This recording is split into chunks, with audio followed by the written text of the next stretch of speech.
Hey guys, it's me, Lee Marie, and I am back to show you how I make my Nutella stuffed chocolate chip cookies. So I'm gonna show you a little bit on why I think it's important when you are weighing your ingredients to not pack your brown sugar. For this recipe, I am using the Nestle Tollhouse chocolate chip cookie recipe, which is my go-to recipe.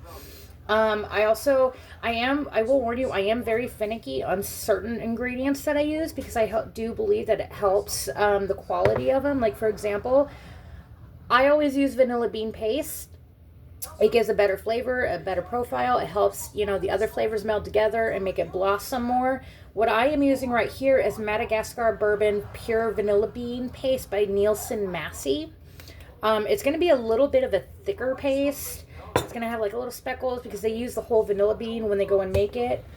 That is one thing I do not like to deviate from when it comes to baking.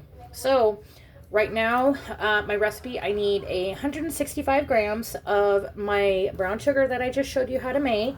So I'm going to get it. I'm going to weigh it out, show you how you do it. Just take a scoop, whatever. It'll work. So yeah, we're doing 165 grams of this. As you can tell, I am not using a scoop or whatever. I'm not letting it get packed down. I'm just scooping it out until I get that 165 mark. Usually, I think, oops, I got about 181 there. So we're going to take a little bit out till we get back to that 165. Brown sugar is going to be obviously a little bit more denser because of the molasses and everything. So that's why when you use measuring cups, you want to go and pack it in. But because we're not using measuring cups, you don't have to worry about that process. Now, it's okay if it's off by like a margin, like a little bit of a gram or whatever. It's not going to hurt anything, but try to keep it as, if you're weighing it like me, try to keep it as close to the amount needed. So yeah, so now I got my 165 grams of brown sugar. I'm going to go ahead and just put this away. Yes, I'm using a Cafe Bustelo container to contain my brown sugar because I don't have another container to put it in. So this is what I got, and this is what I'm working with. Now, I only make enough. Typically, I try to make enough for what I need at the time. So obviously, with a cup of brown sugar and the tablespoon, that's going to leave a little bit extra. All right, so you're going to need 227 grams of unsalted butter, but I'm using salted because Walmart will not sell my unsalted butter in the 2-packs. So if you are using salted butter for a recipe that calls for unsalted, you generally want to reduce your salt in the recipe by about half. So yeah, I've got this. I got my butter already measured. Got this already measured, as you can tell. I'm going to go ahead and add that. And then you're going to need, well, of course you're going to do that. Got my eggs sitting out for room temperature. And of course, my silly self decided to add them into the bowl with sugar in it because I don't like to think smart. So for sugar, you're going to need 150 grams of granulated white sugar. Just dump it in there. That's all you got to do, really.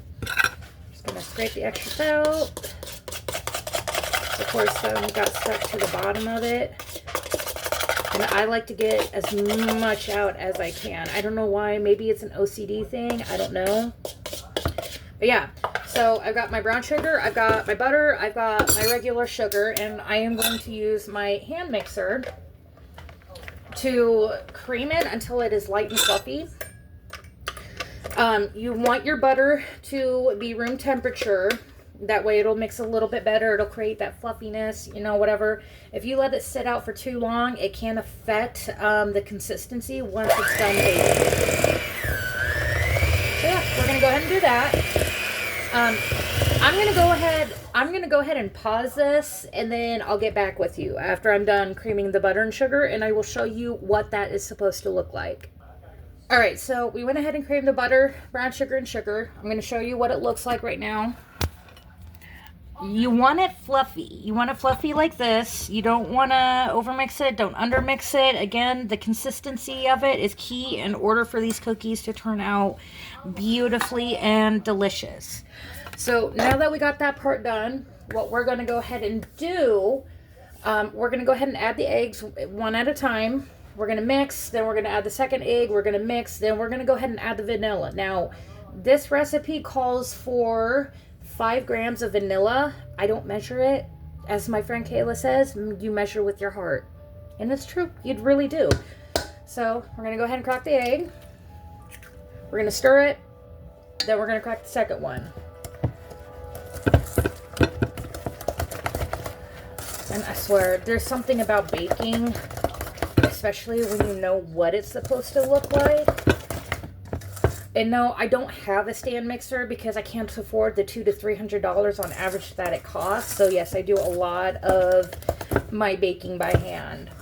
And let me tell you what, it is a pain. But if you really want it and you really want to do it, that's what you got to do. Hey there, your lordship. Our new kitten is playing with a fly, trying to get it, and it's adorable. All right, so we mixed 1 egg. That's what it's going to look like. It's going to look a little goopy. Meow. So we're going to go ahead and crack the second one. We're going to mix. It's going to look a little bit more soupy, and that's okay. We haven't added all the ingredients yet, and we're going to. And we're just going to mix and mix and mix.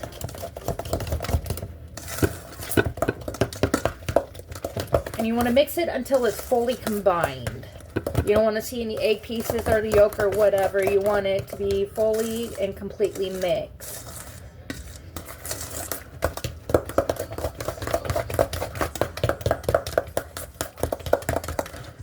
All right, now you see that? That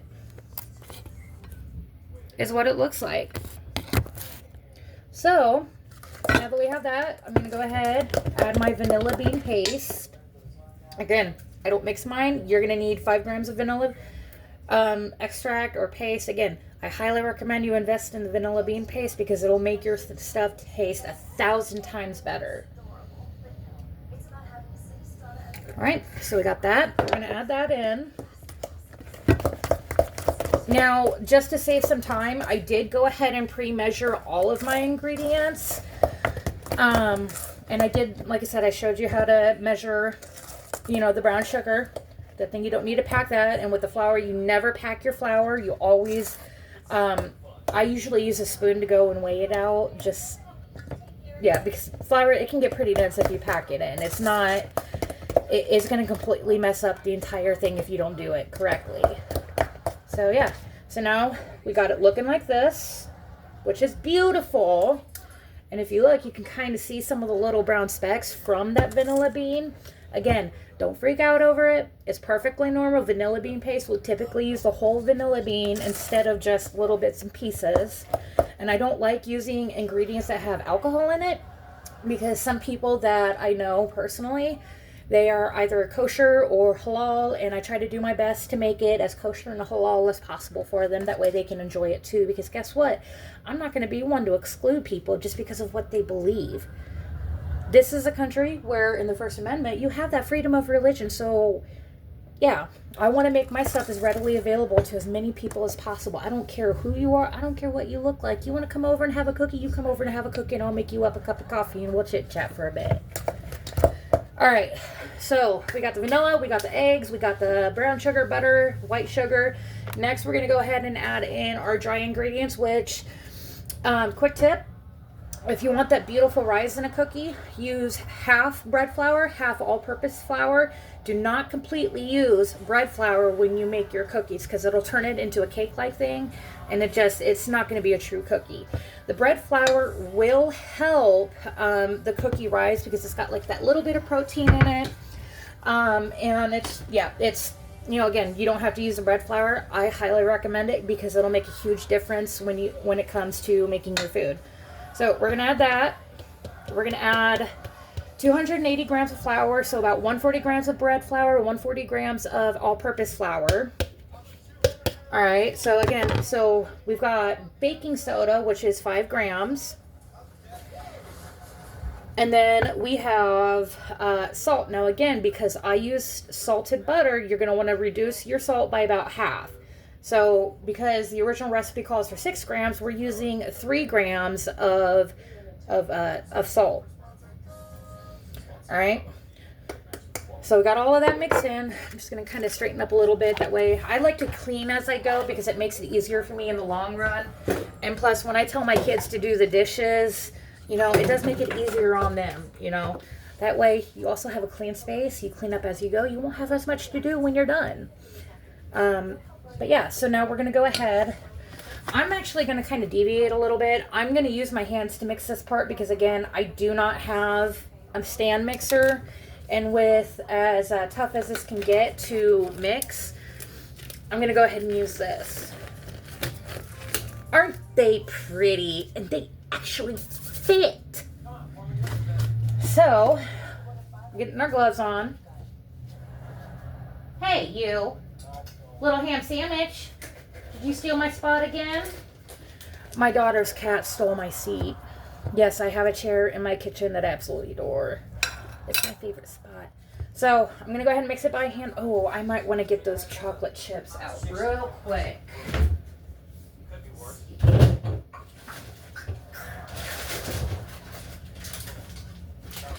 Alright, so with this recipe, you're going to need approximately 340 grams of chocolate chips or about 12 ounces of Nestle Tollhouse chocolate chip morsels. Oh, yeah, it is. And one thing too, if you don't want to measure out the chocolate chips, if you look on the bag in the corner, it'll not only have the net weight in ounces, but it'll also have it in grams. So you really don't, with this 12 ounces, you don't need to weigh it out because it's already done for you. All right, so I'm going to go ahead and mix it by hand. And the dough's going to get a little thick, and that's fine. That's what you want. I will tell you this, when I do my Nutella stuffed cookies, it is important to, when I go and freeze the Nutella, I'll freeze it by like the tablespoon, 1 to 2 tablespoons, depending on how big I want to make the cookies. And I will keep it in the freezer, even while I am forming the dough around it. I'll take one out, one piece at a time, because as soon as that hot temperature hits it, it's going to start defrosting, and it'll defrost fast. So that's kind of something that you have to kind of be quick about, but yet at the same time, you keep it in the freezer while you're molding the dough around each piece that you take out. It'll save you a lot of time, a lot of frustration kind of thing. Now, you don't have to use Nutella. You can do like peanut butter stuff. You can do, well, I'm not really sure how to do marshmallow. I haven't really worked with that a lot. I do want to, because I want to try making a s'mores, like a s'more stuffed kind of cookie. All right. So when you're done mixing it, if you're like me and you do it by hand, this is what it's going to look like. It's going to be thinner than Play-Doh, a bit more liquidy, and that again, that's fine. And then the next step, all right, I probably should have opened this before I put the glove on, but guess what? I'm going to be the one eating them, so who cares? Okay, yeah, maybe that's not a smart idea. So we're going to go ahead and use scissors to cut it open. And I'm just going to pour the whole thing in. Pour it in. Mix it again. One huge tip I will also give you guys when it comes to your cookie dough is you want to chill it. When you chill it, it's going to, that cookie dough is going to get firmer. And when you go from chilling to straight baking, it will not flatten out as much. It won't spread when you chill it. I always recommend doing that. But yeah, so we're gonna go ahead and mix it like this. Again, no countertop mixer. So we're doing this. We're working with what we got, guys. Okay, it's okay to be poor. Well, I mean, obviously, you know, you don't want to be stuck poor forever. But if you don't have what you need, you can be a redneck like me. I mean, heck, I done made butter with a power drill, a wire whisk, and heavy whipping cream. That takes dedication. So yeah, so now we got it good and mixed. We're going to go ahead. I will probably end the video here. You want to cover it up. And then you're going to want to stick it in the fridge for about, I'd say anywhere from a half hour to an hour, depending on how bad your sweet tooth is. So yeah, we're going to go ahead and chill it for about a half hour to 45 minutes. Then I'll come back and I will show you how I mold the dough around the Nutella, how long I bake it, keep an eye on it kind of thing. And then we'll do the infamous cookie breaking where you get to see that Nutella melting out of that cookie. So yeah, I will see you guys in a little bit.